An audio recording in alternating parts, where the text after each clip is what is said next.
I got the Dyson. I can't believe it. I'm going to do a very honest review on this for day 25 of 25 days of hair tools. It's the last day, and how monumental that I'm doing the Dyson. I am so curious if this works better than the dupes. Okay, here is the moment. So here's the product. I'm gonna plug it in. I have no clue what this piece is, but there's not a blow drying attachment, so I'm gonna assume that's what this is. I'm gonna blow dry my roots and then I will curl the rest of my hair. All right, let's try this.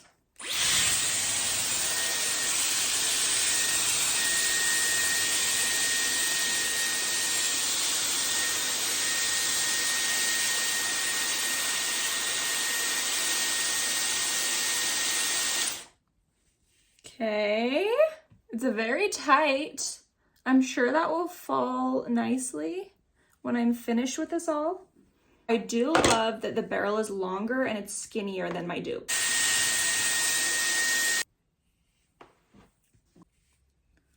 Oh, okay, that one works so well. It's kind of giving Arby's French fries, but I'm pretty sure these are going to last longer, and this is definitely turning out way better than the dupe that I have.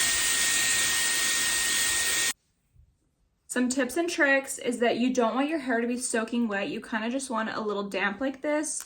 Smaller pieces, the better.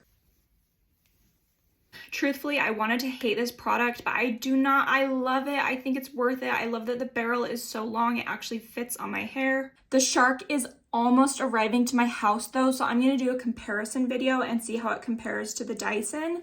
So please come back for that video. Also, I'm doing my favorite hair tool out of all 25 hair tools that I've tried this month. So please come back and watch tomorrow's video. A huge thank you to everyone who's watched all 25 videos. If you want to shop any of the products, they're posted in my link, especially the expensive ones. It'll help me so much.